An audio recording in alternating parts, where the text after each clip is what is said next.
Hi అందరికీ mutton dum biryani ఇలా కనుక ప్రిపేర్ చేసుకున్నారంటే టేస్ట్ అనేది చాలా బాగుంటుంది.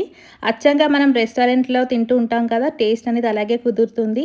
వాటికన్నా కూడా మన ఇంట్లో ఇలా ప్రిపేర్ చేసుకుంటే ఇంకా హైజెనిక్గా టేస్ట్ అనేది అదిరిపోద్దండి. ఇంకెందుకు ఆలస్యం, మీరు కూడా సింపుల్గా ఇలా ట్రై చేసేయండి, చాలా బాగా కుదురుతుంది. శుభ్రం చేసి పెట్టుకున్న కేజీ మటన్లో టేస్ట్కి తగినంత సాల్ట్, టేబుల్‌న్నర స్పూన్ దాకా కారం, 1 టేబుల్ స్పూన్ ధనియాల పొడి, పావు టేబుల్ స్పూన్ గరం మసాలా, చిటికెడంతా పసుపు వేసుకోండి. తర్వాత దీంట్లో సన్నగా తరిగి పెట్టుకున్న పుదీనాని, అలాగే 2 టేబుల్ స్పూన్ల పెరుగుని వేసుకోండి. అలాగే 4, 5 పచ్చిమిరపకాయలు చీలికలుగా కట్ చేసి వేసుకోండి. అలాగే ఒక టమాటా కూడా సన్నగా తరిగి పెట్టుకొని వేసుకోండి. టమాటా అనేది మీడియం సైజు తీసుకోండి. ఈ మిశ్రమాన్నంతా కూడా బాగా మిక్స్ చేసేసుకున్నాక ఫ్రెష్గా దంచిన 1 టేబుల్ స్పూన్ దాకా అల్లం వెల్లుల్లి పేస్ట్ వేసుకొని మిక్స్ చేసుకొని మూత పెట్టేసి ఒక అరగంట పాటు దీన్ని పక్కన పెట్టేసేసుకోండి. ఈలోపు వేరొక మిక్సింగ్ బౌల్లో ఒక కేజీ దాకా బాస్మతి రైస్ కానీ నార్మల్ రైస్ కానీ తీసుకొని దీన్ని కూడా ఒక అరగంట పాటు నానపెట్టేసేసుకోండి. తర్వాత మనం ఒక కుక్కర్లో 2 నుంచి 3 టేబుల్ స్పూన్ల ఆయిల్ వేసుకోండి. దీంట్లోనే సన్నగా తరిగి పెట్టుకున్న 2 ఉల్లిపాయలు, గుప్పెడంతా కరివేపాకు వేసుకొని ఉల్లిపాయలంతా కూడా మెత్తగా మగ్గించేసేసుకోండి. చూడండి, మనకి ఈ విధంగా మగ్గిపోయాక మనం ఇందాక మ్యాగ్నేట్ చేసి పెట్టుకున్న మటన్ మిశ్రమం అంతా కూడా దీంట్లోకి వేసేసుకోండి.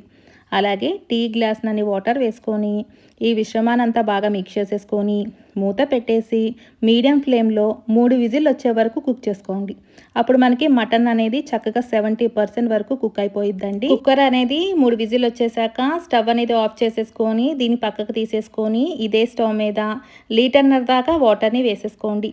తర్వాత దీంట్లోనే టేస్ట్కి తగినంత సాల్ట్, హోల్ బిర్యానీ మసాలాలు, గుప్పెడంత కరివేపాకు, పుదీనా, కొత్తిమీర వేసుకోండి.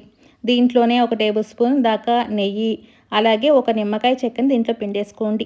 అలాగే పావు టేబుల్ స్పూన్ అల్లం వెల్లుల్లి పేస్ట్ వేసుకొని దీన్ని అంతా బాగా మిక్స్ చేసేసుకొని చక్కగా మనకి ఈ వాటర్ అన్నీ కూడా రోలింగ్ బాయిల్ అయ్యేటప్పుడు రైస్ని అంతా దీంట్లోకి ట్రాన్స్ఫర్ చేసుకొని రైస్ని దాదాపు 70-80% వరకు కుక్ అయ్యేదాకా బాగా మిక్స్ చేసుకుంటూ ఉడికించేసేసుకోవాలండి.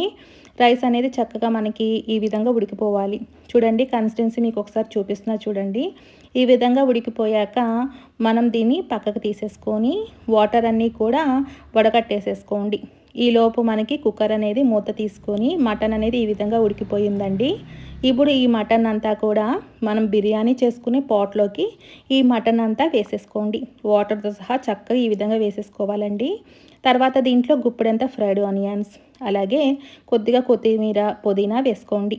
అలాగే ఉడికించిన రైస్ని ఇలా మొత్తాన్ని ఈ విధంగా వేసేసుకొని చుట్టూ నీట్గా స్ప్రెడ్ చేసుకోండి.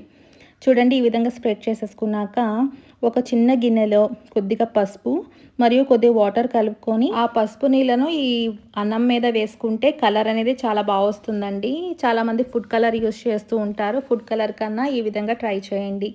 దీంట్లోనే గుప్పెడంత ఫ్రైడ్ ఆనియన్స్, అలాగే పావు టేబుల్ స్పూన్ దాకా బిర్యానీ మసాలాని దీని మీద జల్లేసుకోండి. అలాగే దీంట్లో కొద్దిగా కొత్తిమీర, పుదీనా గార్నిష్ చేసేసుకోండి.